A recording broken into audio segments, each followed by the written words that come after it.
Hi guys, welcome to I dream. నేను మీ Chanakya. RJ కర్ medical కాలేజ్లో జరిగిన ఇన్సిడెంట్ గురించి మనం ఎన్నో విశ్లేషణలు చాలామంది దగ్గర నుంచి వింటూ ఉన్నాం, చూస్తున్నాం. కానీ ఇంకా ఎన్ని విశ్లేషణలు చూసినా కానీ బోల్డన్ని సందేహాలు వస్తూనే ఉన్నాయి. మరి ఆ సందేహాలని కూడా మరి తీర్చేందుకు ఇక్కడ మనతో పాటు ప్రియా చౌదరి గారు ఉన్నారు. మరి ప్రియా చౌదరి గారిని అడిగి తెలుసుకుందాం. Hi ma'am. ఆర్జే కర్ మెడికల్ కాలేజ్లో జరిగిన ఇన్సిడెంట్లో అయితే ఇప్పటి వరకు బోల్డన్ని విశ్లేషణలు మనం చాలా వరకు చూసాము, విన్నాము, ఇంకా వింటూనే ఉన్నాం. కాకపోతే అక్కడ జరిగిన సీన్ టు సీన్ ఏం జరిగింది, ఎలా మొదలైంది, అక్కడ ఎవరెవరు ఇన్వాల్వ్ అయ్యారని చెప్పేసి మీ విశ్లేషణ ద్వారా మన ప్రేక్షకులు కూడా వినాలనుకుంటున్నారు. మీరేం చెప్తారో చెప్పండి మా. నాకు కూడా కొన్ని డౌట్స్ వచ్చినాయి. ఎందుకంటే ఇన్సిడెంట్స్ నేను చూస్తున్నాను, ఏం జరుగుతుంది ఏంటి అనేది. కొన్ని ఎలా మర్డర్ జరిగింది, ఎక్కడ జరిగింది, ఏం జరిగింది, ఇంతమంది చేశారా, అంతమంది చేశారా, ఎవరి విశ్లేషణ వాళ్ళకు వస్తుంది. నాకు కొన్ని డౌట్స్ నాకు ఉన్నాయి. ఆ డౌట్స్ నేను మీడియా ముఖంగా నేను అడుగుతున్నాను. దాన్ని ఒకసారి జనం కూడా కొంత విశ్లేషిస్తే బాగుంటది. లేదా అసలు జరిగిన సిచ్యుయేషన్స్ ఏంటి అనేది మనకి ఇన్వెస్టిగేషన్ లో కూడా వస్తాయో లేదో కూడా నాకు డౌట్. యాజ్ ఎ జర్నలిస్ట్ నేను చెప్తున్నాను. కానీ నేను ఈ ఇష్యూస్ అన్ని నా మస్తిష్కంలో గందరగోళం. ఏ ఒక్క విషయం కూడా నేను లాస్ట్ ఎపిసోడ్లోనే చెప్పా, మూలాల వరకు వెళ్తా. నేను అది ఏంటనేది తెలుసుకునేదాకా నేను నిద్రపోను. నాకు నిద్ర పట్టదు, నిద్రపోను కాదు, నాకు నిద్ర పట్టదు. వాస్తవం నేను అనుకున్నాను, నాకు ఆ డౌట్ వచ్చిందంటే నా డౌట్ క్లియర్ అయ్యేంత వరకు నేను సర్చ్ చేస్తానే ఉంటా. ఆ విధంగా నా మిత్రులు ఎవరైతే ఉన్నారో చెప్పాను కదా, నాకు యాజ్ ఎ జర్నలిస్ట్గా ఐ హ్యావ్ సర్కిల్. సో దాన్ని బట్టి నేను అలా అలా అలా అలా నా ఇన్వెస్టిగేషన్లో నాకు తెలిసినటువంటి సమాచారం తీసుకుంటే నాకు వచ్చినటువంటి డౌట్స్ ఏంటంటే, ఆ అమ్మాయిని ఆ హాల్లోకి తీసుకొని వెళ్ళి ఈ విధంగా ఒకరా ఇద్దరా ఎంతమంది సెమినార్ హాల్లో ఆమె ఇలా జరిగింది. సెమినార్ హాల్లో జరిగిందంటే సెమినార్ హాల్ ఎక్కడుంది? ఈ అమ్మాయి డ్యూటీ ఉండేటటువంటి పక్కనే ఉంది. నెంబర్ 1. తర్వాత ఈ అమ్మాయి అంతసేపు ఎక్కడ టీవీలో ఒలింపిక్ ఇది చూసింది, చూసుకుంటూ టీవీలోనో ఫోన్లో చూసుకుంటూ కూర్చొని అప్పుడే లేచి అక్కడికి వెళ్ళింది. అక్కడికి వెళ్ళిన తర్వాత ఇది జరిగిందన్నారు. పాయింట్ నెంబర్ 1 ఏంటంటే, ఈ అమ్మాయి ఒక్కటే అది చూస్తుందని చెప్పిన వాళ్ళు ఎవరు? అప్పటి వరకు చూసి పడుకోవడానికి వెళ్ళిందని చెప్పిన వాళ్ళు ఎవరు? Point number 1. ఓకే, ఆ చెప్పిన వాళ్ళు ఆ అమ్మాయి రూమ్ లోకి ఒకటే వెళ్ళి పడుకుందా, లేకపోతే సెమినార్ హాల్లోనే రోజు ఆ అమ్మాయి డ్యూటీ అయిపోయిన తర్వాత అక్కడికి వెళ్ళి రెస్ట్ తీసుకుంటుందా? నెంబర్ 2. ఎందుకంటే సెమినార్ హాల్లో నిద్రపోవడాలు ఇవన్నీ నాకెందుకు ఎక్కడో ఒక చిన్న డౌట్. ఇంకొక విషయం, అమ్మాయి ఎలా చనిపోయింది? భయంకరమైన శారీరక హింస, ఓకే, లైంగిక పరమైనటువంటి హింస, ఇవి 2 జరిగాయి. జరిగిన తర్వాత ఆ అమ్మాయి ప్రాణాలు కోల్పోవడం అనేది జరిగింది. అమ్మాయి వీడియో కూడా ఒకటి వైరల్ అవుతుంది. గొంతు కింద భయంకరంగా నలిపారు, ఇక్కడ కొట్టారు, ముక్కులో నుంచి రక్తము, నోట్లో నుంచి రక్తము. అమ్మాయి వీడియో తీసుకునేటటువంటి వెసులుబాటు, ప్రాణము, చలనము ఆమెలో ఉండగా ఈ అమ్మాయి అంత దెబ్బలు కొడుతున్నప్పుడు చాలా మంది చెప్తున్నారు గట్టిగా పట్టేసుకొని ఉండుంటారు కాబట్టి వచ్చినాడు కొట్టేశాడు అనేసి. గట్టిగా పట్టుకొని ఉన్నప్పుడు కొట్టేసిన తర్వాత వీడియో ఎలా తీసుకోగలిగింది అమ్మాయి? నెంబర్ 1. రెండోది, అసలు నేను చెప్తున్నా, సరే ఆ అమ్మాయిని అలా పట్టుకొని కొట్టేశారు, అబ్బాయి బాగా కొట్టేశారు, అందరు పట్టుకున్నారు, ఒక్కొక్క వేలుకు ఒక్కొక్కడు ఉన్నాడు అనుకుందాం, కాలుకొకడు, వేలుకొకడు, చేయికొకడు, పొట్టకొకడు, అందరూ ఉన్నారు, వీళ్ళు కొట్టేశారు. కొట్టిన దెబ్బల శబ్దం ఎవరికి వినపడలేదా? రైట్. ఇంకొకటి, ఆ అమ్మాయి ఎన్ని గంటలకు వెళ్ళింది? 3 గంటల పాటు ఈ నరకం చవి చూసింది, లేదా 45 నిమిషాల పాటు నరకం చవి చూసింది అన్నారు. ఈ శబ్దాలు అలజడులు ఏమి రాలేదా? అమ్మాయి రూమ్లోకి వెళ్ళింది, స్పృహ లేకుండా నిద్రపోతుందనే అనుకుందాం. నిద్రలో ఎవరైనా ముఖము, కాళ్ళు, చేతులు అన్నీ కట్టేసేసి మీరు అన్నట్టు పట్టుకొని కడితే ఇలాంటివి రావు. ఓకే, అది సింపుల్గా దుప్పటి పెట్టేసి దిండడ్డం పెట్టేసి చంపేస్తాడు. ఓకే, లేదా నోరు మూసేసి అత్యాచారం చేసేసి గొంతు నులిమేసి వెళ్ళిపోతాడు. ఎప్పుడు బ్లీడింగ్లు వస్తాయి, ఎప్పుడు కొట్టడం జరుగుతుంది? తప్పించుకోవడానికి ప్రయత్నించినప్పుడు మాత్రమే ఇంత భయంకరమైనటువంటి గాయాలు అవుతాయి. అవునా కాదు? అంటే ఆ అమ్మాయి థ్రెటన్ చేసింది. థ్రెటన్ చేసినప్పుడు ఆ రూమ్లో వస్తువులు ఏమీ కదలలేదా? ఏమీ ఇప్పుడు ఈ రూమ్లో ఉన్నావు, నేను పారిపోవాలి, లేదా నేను నిన్ను కొడుతున్నా, నువ్వు పారిపోవాలి, పారిపోయేటప్పుడు ఇది తగలదా? తగులుతుంది, ఇది కింద పడదా, పడదు. ఇక్కడ దీని మీద ఉన్న వస్తువులు డిస్టర్బ్ అవ్వవా, ఆ కుర్చీ యువతల కన్నా లాగవా, కొంచెం అన్నా లాగవా, ఆ ప్రతిఘటించేటప్పుడు ఖచ్చితంగా ఏదో ఒకటి ఉంటుంది. ప్రతిఘటించేటప్పుడు ఖచ్చితంగా అక్కడ అలజడి అనేది ఉంటుంది, మ్మ్. ఆ హాల్లో ఖచ్చితంగా ఉంటుంది. అవేమీ లేవా. ఇంకొక పాయింట్కి వచ్చిన తర్వాత అసలు ఆ అమ్మాయి అరవలేదు అనడానికి ఇక్కడ ఏ విధమైనటువంటి సాక్ష్యాధారాలు లేవు. అది నమ్మదగిందైతే మాత్రం కాదు. ఎందుకు అనంటే ఆ అమ్మాయి మూతి మీద కొట్టారు, ముక్కు మీద కొట్టారు. మూతి మీద కొట్టారు అనంటే ఎవడన్నా చేయి పెట్టి ఉన్నాడు అరవకుండా అంటే వాడి చేతికి తగులుతుంది, కానీ అమ్మాయి చేతికి అమ్మాయి మూతిలో నుంచి బ్లడ్ రాదు కదా. అంటే మూతి మీద నుంచి చేయి తీసేశారు కదా, తీసేసినప్పుడు కొట్టినప్పుడు అమ్మాయి అరవాలి కదా, అరిచినప్పుడు బయట ఎవరికి వినపడలేదా. ఇంకొకటి వినపడలేదు అనుకుంటాను కదా, పగలపూట కాదే రాత్రిపూట పిన్ డ్రాప్ సైలెన్స్ గా ఉంటుంది. ఇంకొకటి అది గవర్నమెంట్ హాస్పిటల్, 24/7 ఏదో ఒక కేసు యాక్సిడెంట్లను ఇంకొకటనో వచ్చి పోతానే ఉంటారు జనం యొక్క అలికిడి ఉంటుంది. ఈ అమ్మాయి డ్యూటీ చేస్తున్నటువంటి రూమ్ నుంచి ఆ యొక్క సెమినార్ హాల్ ఎంత దూరంలో ఉంది, ఆ అంత దూరంలో ఉన్నటువంటి సెమినార్ హాల్లో జరిగేటటువంటి ఈ యొక్క ఘర్షణ ఎవరి దృష్టికి రాలేదా. ఎవ్వరూ కూడా సెమినార్ హాల్లోకి ఈ అమ్మాయి వెళ్ళగలిగింది, మిగిలిన డాక్టర్స్కి ఎవరికి అలసట రాలేదా, వాళ్ళు నిద్రపోదామని అనుకోలేదా, ఆ ఏరియాకి ఎవరు రాకుండా కాపలా కాసింది ఎవరు, ఆ ఏరియాలో జరిగి ఉంటే.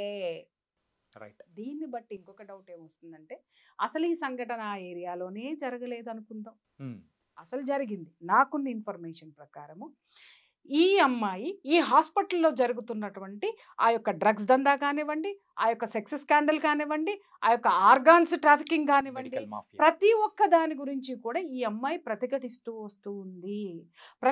వస్తూ కూడా ఈ అమ్మాయి సహించలేక వీటిని ఎందుకు మనము అంటే ఆ అమ్మాయి ఆర్గాన్స్ ట్రాఫికింగ్ గురించి పక్కన పెడదామండి, ఓకే. ఇంకొకటి ఏంటి అనంటే ఆ డ్రగ్స్ గురించి కూడా పక్కకు పెడదాం, ఈ అమ్మాయికి సంబంధం లేదు డ్రగ్స్ గురించి, కానీ సెక్స్ స్కాండల్ దగ్గర మాత్రం ఈ అమ్మాయికి ఏదో ఒక విధంగా ఎక్కడో ఒక చోట సెగ తగిలి ఉండాలి కదా. సెగ తగిలినప్పుడు ఈ అమ్మాయి ప్రతిఘటించేటటువంటి సిచ్యుయేషన్లో ఉండాలి కదా.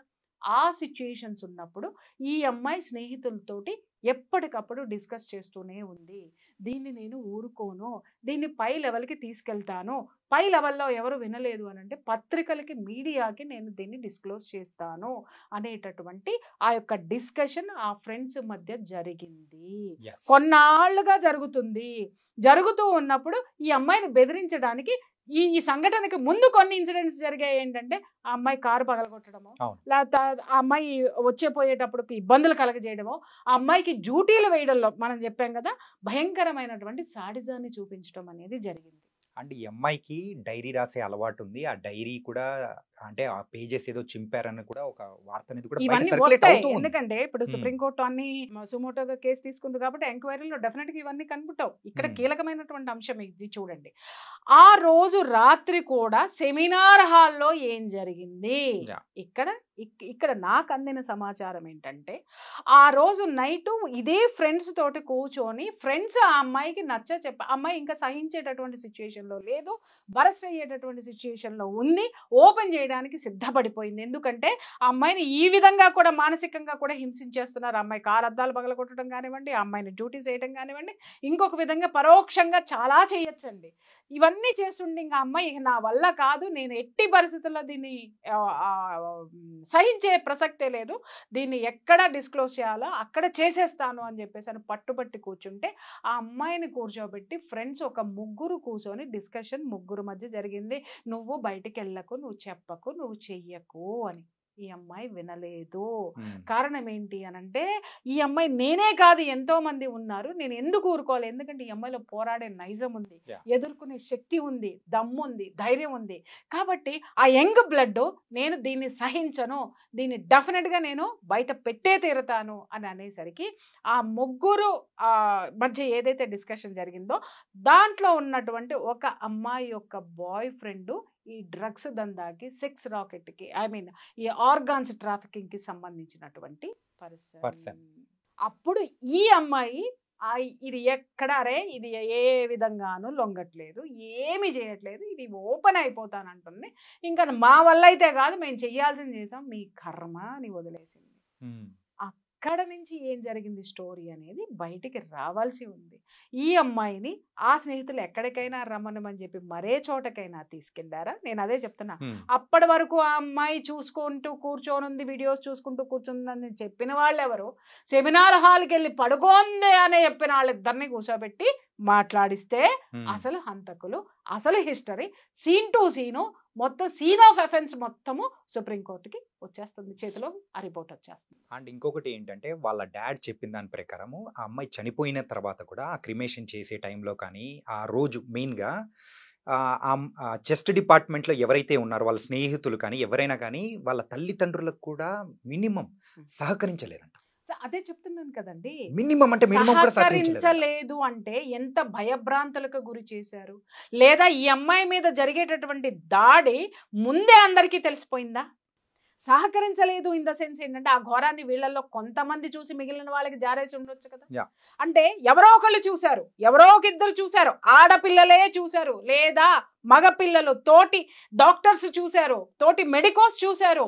చూసిన తరువాత భయంతో సహకరించలేదు. ఇక్కడ మనము ఎవరిని అందరినీ తప్పు అని అనద్దు, లేకపోతే అందరినీ ప్రాణభయం చాలా మందికి ఉంటుంది. అక్కడ అకృత్యాలు ఎందుకు బయటికి రాలేదు ఇన్నాళ్ళు అని అంటే ప్రాణభయంతో ఎవడు చెప్పలేదు. నాకెందుకు లేని ఉదాసీనతతో ఇంకొకటి నేను చదువుకొని బయటికి వెళ్ళిపోతే నా డిగ్రీ సర్టిఫికేట్ నాకు వచ్చిందిలే అని లొంగిపోయినమ్మా, లొంగనటువంటి అమ్మ, సర్టిఫికేట్లు తీసుకొని బయటికి వెళ్ళిపోయినటువంటి వాళ్ళు నాకెందుకులే అనుకొని వెళ్ళిపోయినటువంటి వాళ్ళు, స్వార్థంతో వెళ్ళిపోయిన వాళ్ళు ఉండొచ్చు.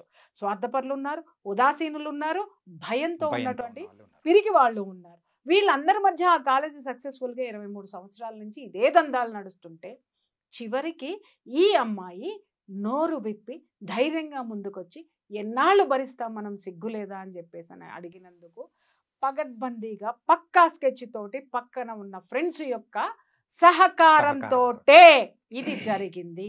వాళ్ళని వదిలేసి ఎవడో దారిన పోయేవాడు బ్లూటూత్ పెట్టుకుని లోపలికి వెళ్ళాడు, బ్లూటూత్ జారిపడిందని వాడు రాయలుగా వచ్చే నన్ను చంపుతారా చంపుకోండి అంత దౌర్జన్యం చేసిన వాడు అలా మాట్లాడాడు.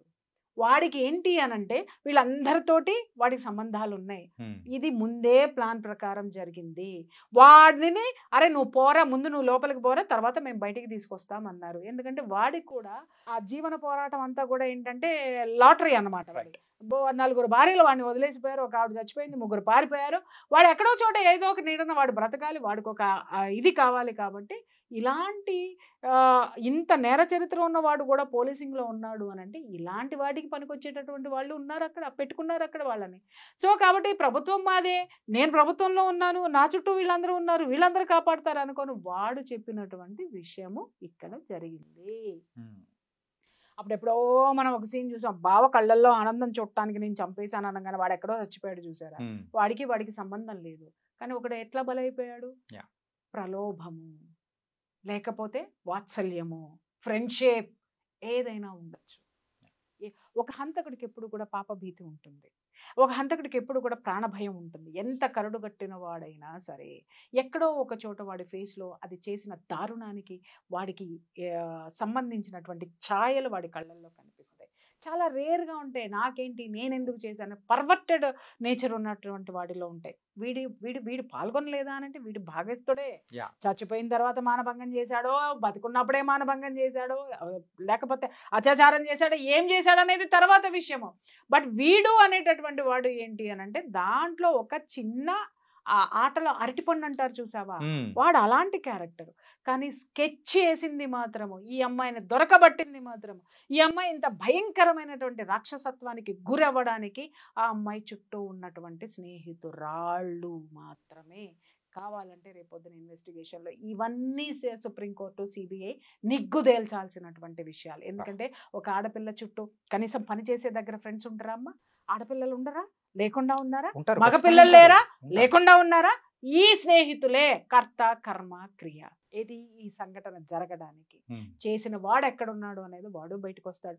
ఇంకొకటి మేజర్ ఏంటి అని అంటే ఈ హాస్పిటల్ మొత్తం ఎవరి చేతిలో ఉంది? అది ఒక గ్రేట్ కళాదిది మేనల్లుడి చేతిలో ఉంది. కాబట్టి మేనత్ అక్కడ కూర్చున్నప్పుడు పరిపాలన మొత్తం వీడిదే కదా. ఎందుకంటే ఆవిడకి పిల్ల లేదు, పీసు లేదు, సంసారం లేదు. ఆ తర్వాత వారసుడిని నేనే అనుకున్నాడు, వాడు చేసుకుంటూ వచ్చాడు. సో తిలా పాపం తలా పిడికెడు. ఇక్కడ ఒక ఆడపిల్లని భయంకరంగా పొట్టన పెట్టుకున్నది సాటి స్నేహితులే. ఇంకా ఇక్కడ ఒక కీలకమైనటువంటి విషయం నేను ప్రస్తావించాను. ఇలాంటి ఇష్యూస్ జరిగినప్పుడు ఆడపిల్లలు పేరెంట్స్కి చెప్పరా? అమ్మాయి అంతకు ముందే ఒత్తిళ్లను ఎదుర్కొంది, మానసికంగా ఒత్తిళ్లను ఎదుర్కొంది, పేరెంట్స్కి చెప్పలేదా అనే క్వశ్చన్ చాలా మందికి రావచ్చు. అలాగే మెడికోస్ కూడా పడుతున్నటువంటి మానసిక క్షోభ పేరెంట్స్కి చెప్పట్లేదా అంటే చాలా మంది చెప్తారు. కానీ పేరెంట్స్కి కనిపించేది ఏంటి? రెండు. ఒకటి అమ్మాయి తెచ్చుకునే సర్టిఫికెట్, రెండోది వీళ్ళు కట్టినటువంటి డబ్బు, ఖర్చు పెడుతున్నటువంటి డబ్బు. అమ్మ కొంచెం నీకెందుకు, కళ్ళు మూసుకో, ఇంకొక సంవత్సరం అయితే అయిపోతుంది, ఇంకా 2 సంవత్సరాలు అయిపోతుంది, ఇంకొక. వీళ్ళు అనుకుంటున్నారు సంవత్సరానికి ఎన్ని వారాలు ఉన్నాయి? 52 వారాలు. ఓకే, సంవత్సరం ఒకటే కానీ దాంట్లో 52 వారాలు ఉన్నాయి. ఎన్ని రోజులు ఉన్నాయి? 365 రోజులు ఉన్నాయి. ఎన్ని గంటలు ఉన్నాయి? 24 × 365 అవర్స్ ఉన్నాయి. 300 అంతకి ఇంటూ 60 సెకండ్స్ వేసుకోండి. సెకండ్కి ఈ బిడ్డ ఎంత నరకం అనుభవిస్తుంది అక్కడ అనేది పేరెంట్స్ తెలుసుకోవాల్సినటువంటి అవసరం ఉంది.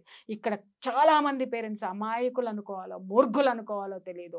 డాక్టర్లు అనిపించేసుకోవాలి మా పిల్లలు, డాక్టర్స్ చదవటం తప్పని నేను అనట్లా. అక్కడ జరుగుతున్న వాటిని మీ పిల్లలు ఎప్పుడైతే చెప్పారో, చెప్తున్న తల్లులు చెంగు దోపి హాస్పిటల్కి వెళ్ళి చెడుగుడు ఆడుకోండి. నా బిడ్డకి ఇలా జరిగిందా, కొడకల్లారా సంపుతా మిమ్మల్ని, నరుకుతా మిమ్మల్ని అని ప్రతి తల్లి తిరగబడితే, పబ్లిక్ తిరగబడితే ఎవడు మాత్రం ఏ దాష్టికం చేస్తాడు చెప్పండి? నీకు వచ్చే స్టూడెంట్ యొక్క పేరెంట్సే ఒక దీని కింద ఉన్నారంటే, స్టూడెంట్సే లేకపోతే నీ కాలేజ్ ఎలా ఉంటుంది? చచ్చినట్టు నీకు అనుగుణంగా ఆ కాలేజ్ ఉంటుంది. బట్ ఇక్కడ ఎవరికి అనుగుణంగా ఎవరిని ఉంచారు అంటే, దౌర్జన్యాలకి దుర్మార్గాలకి అనుగుణంగా జనమే అటువంటి దుర్మార్గుల చేతిలో పెట్టింది కాదా? ఇదంతా తప్పెవరిది? ఇన్ని సంవత్సరాల మట్టి జరుగుతున్నటువంటి దుర్మార్గాల్ని చూసి ఉదాసీనంగా ఉన్నటువంటి సమాజానికి తప్పు కాదా? ఆ సమాజంలో కాలేజీకి పంపించేటటువంటి పేరెంట్స్ తప్పు కాదా? ప్రతిఘటించినటువంటి అక్కడ ఉన్న యువత తప్పు కాదా? అక్కడ ఉన్న పౌరుడి తప్పు కాదా? అందుకే అన్న తిలా పాపం తలా పిరికెడు.